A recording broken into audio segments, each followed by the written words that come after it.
In this game, winners win, and I only back winners. Trainer Kenny McPeak is a proven winner, and his horses are in my portfolio. And now they can be in yours too. McPeak's champion horses and Derby hopefuls are now featured on Morning Line. With Morning Line, I don't just watch the race. I own the moment. I invest in champions. This is my edge. Buy, sell, trade, anytime. Morning Line. Own the game.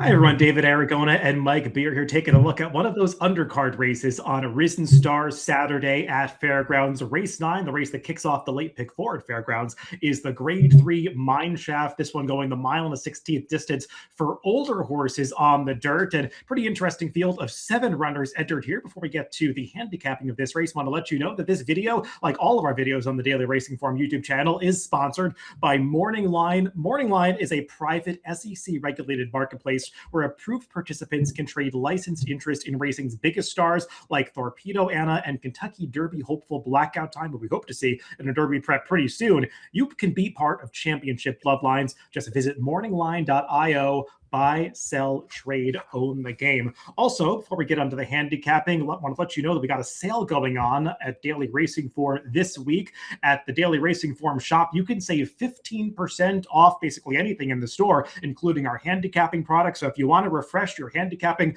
past performance subscription to do your capping for this Saturday, make sure to do so this week to take advantage of that 15% off. Just use that coupon code PRES26 at the DRF store.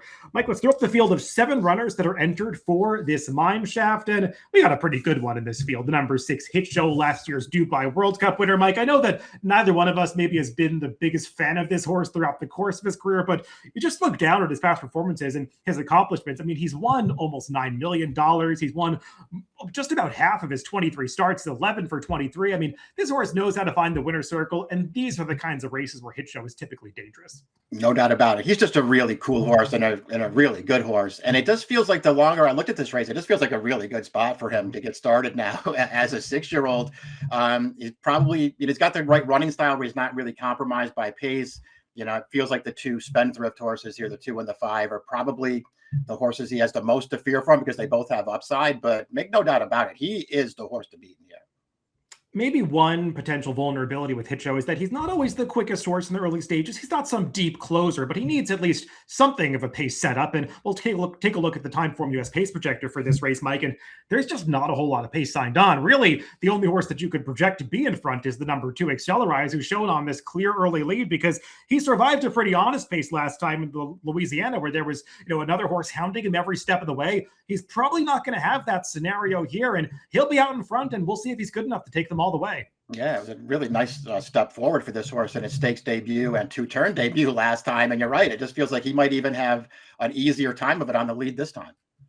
Well, as we get into the handicapping for this race, just want to ask you for a quick favor. Make sure to hit that thumbs up button below the video to like this video, and also make sure you're subscribed to the Daily Racing Form YouTube channel so you don't miss any of these race previews, race of the day previews, or Derby Watch. We'll have a pick 5 later this week where I'll be handicapping this entire late pick 5 sequence with Marcus Hirsch, who obviously is very dialed into this fairground circuit. So you don't want to miss any of that. Make sure you're subscribed to not miss those updates at the Daily Racing Form YouTube channel. Let's go to the number 1, Duke of Duval, who is a horse that is coming in for trainer Steve Asmussen. And Mike, this horse took a few starts to break his maiden, did so in the 7th start of his career, but since then he's won 3 of his last 5. He's coming off a 2nd level allowance victory last time out at Oaklawn Park. We'll take a look at the stretch run of that race, and he gets there at the top of the stretch, takes over in mid-stretch. The runner up to his inside is pretty game coming onto the wire, battles back, but I like the way that Duke of Duval is able to hold that one at bay, and he's been gradually improving his speed figures over the course of his last several starts, though he's probably going to need another step forward to beat this field.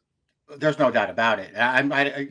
He ran fine last time, getting another win on his card. And you're right that he's improved for Asmussen, so that's a good sign for him. I thought he got an overall really good trip in that race. When I look at the PPs of the horse that he dueled down there in the stretch, doesn't give me a lot of confidence that he had to work that hard to put that horse away now that they move him up in class. But he's in good form, stepping up for a really good trainer. Up next is that horse that was shown leading on the pace projector, the number 2 Accelerize. And Mike, this horse has done little wrong so far in his career. He's won 3 of 4 starts. I mean, it did look like the sky was the limit for him when he made his debut at Tampa Bay Downs going back to last March. A horse that looked like he might be able to make a late entrance into some 3-year-old stakes races through the spring and summer.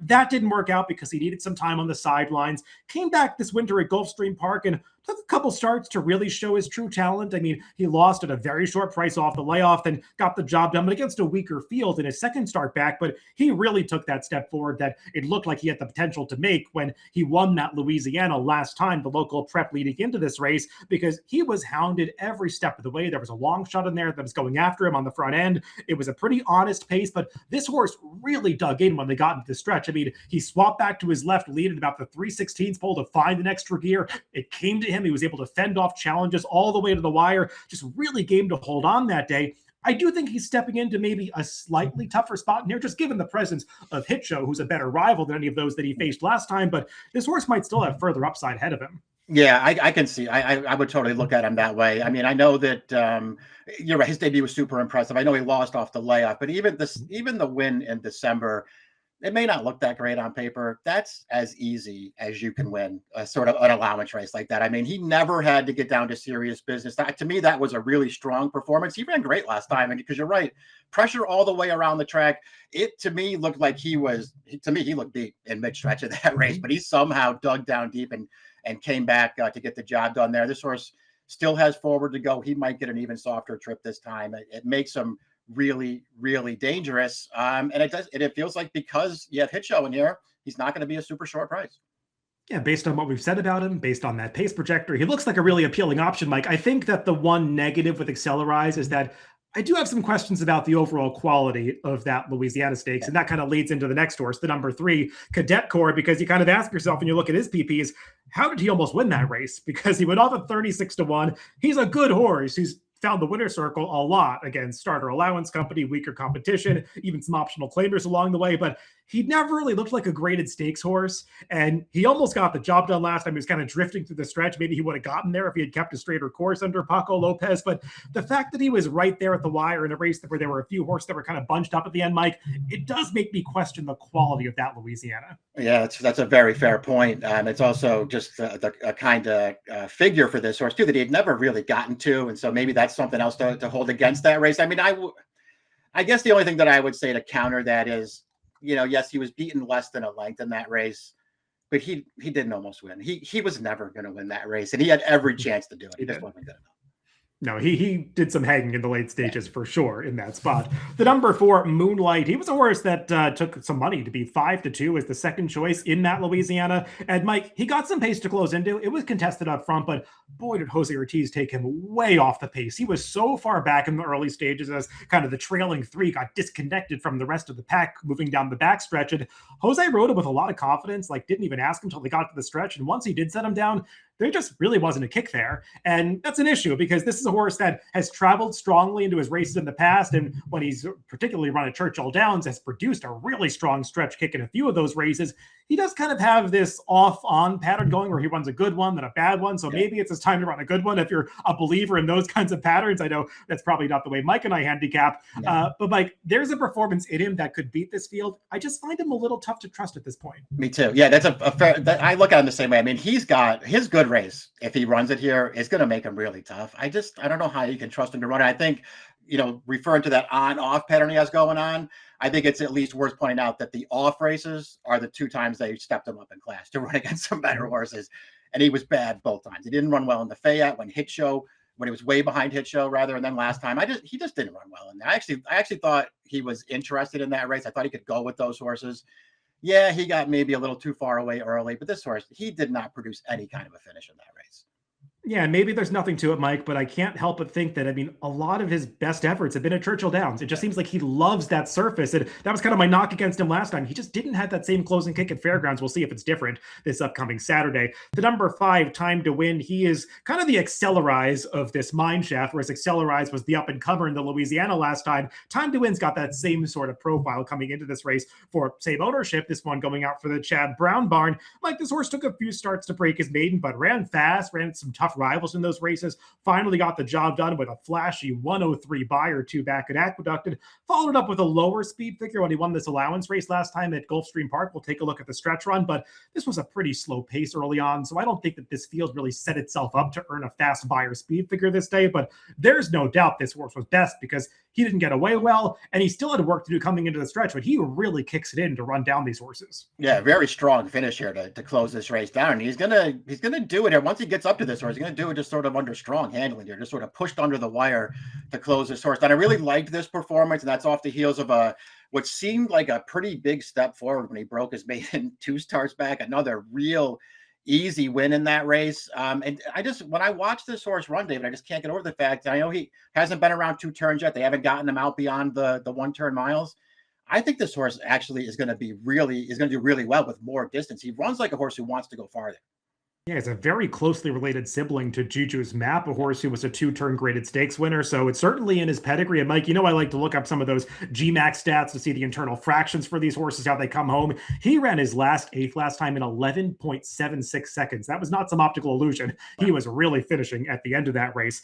The number 6 Hit Show. I mean, any way you slice it, he is just way the horse to beat in this race. He's got a huge class edge, and he's run the fastest speed figures of anybody on the way in here. And Mike, while he is coming in off a layoff, it's not that long of a layoff. He basically missed a month of trading. They bought him back on January 10th after he last competed on November 28th in the Clark. And that Clark effort to close out his 5-year-old campaign was a really good one because it was a race that was mostly dominated towards the front end by a pair of 3-year-olds in Magnitude and Chunk of Gold. And Hitshow was the only one that was making up ground on those two at the end. He almost got there, but losing to Magnitude, who got really good in the second half of the season, is certainly nothing to be ashamed of. And yeah, he doesn't always bring his best to the table, but more often than not, he tends to, Mike. And if he runs anything close to his A effort in here, he's going to be a handful. Yeah, he's just a horse, but I don't really know what to add to what you just said. I mean, he's been a good horse for a really long time, and he lands in a race here. First off, the little bit of a layoff or not, he just lands in a race where if he shows up and runs his typical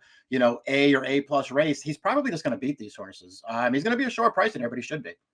If there's a knock, maybe it's that this is probably just a prep. I imagine they're going to try to defend that title in the Dubai World Cup, so maybe they're not going to the bottom of the well here, but even if he doesn't run his best race, he probably can beat this group. The number 7, Stowaway, he's coming out of another race in this series, but going 2 back even before the Louisiana to mid-December. That was the Tenacious Stakes. And Mike, his performance to me is kind of similar to Cadet Corps' performance in the Louisiana, where he was doing some closing at the end. Never really looked like he was going to get there, but he did get within a length of the winner at the very end of that race. Not this boy. Just felt like the winner did so much more work than anybody else because the pace was on as it was coming apart at the end. The runner-up in there, Sir Grayland, he came back in the Louisiana, was off the board that day. So I kind of question that fig a little bit because it does really stand out, that 100 buyer in Stowaway's PPs. Yeah, exactly. I mean, I know that he's sort of edging forward here from start to start. So maybe that was just another step in his progression last time. But I'm with you. I just don't think that he ran some kind of dynamite race there. He got a good trip. He wasn't good enough to get the job done. I know there was a little bit of a gap between, but I also did not really like his race 2 starts back at Keeneland. Right, I saw no excuse for him not to beat that field. And it makes me question whether he's good enough to beat a field like this. Let's go to our picks for this grade 3 event at Fairgrounds on Saturday. And Mike, if I was going to try to beat Hit Show, I would have done it with the horse that you put on top, Time to Win, because I think there's potential here. He was really good last time. At the end of the day, Hit Show has just shown it time and again at this level. And if he's anything close to his best, I think he's going to be awfully tough to beat. Not going to be much of a price, but I couldn't look past the favorite. But I do think that the number 5, Time to Win, who you put on top, he's the interesting alternative. Yeah, no argument with any of that stuff. Hit Show is going to be expecting to be really, really hard to beat in here. If Time to Win, if he's anywhere around that morning line, 4 to 1 or somewhere around there, I'm going to take a little shot with this horse. 5-6-4-2 for Mike and 6-5-2-4 for me in a race 9 on Risen Star Saturday at Fairgrounds. It is the grade 3 Mineshaft. Good luck if you're playing the races this weekend.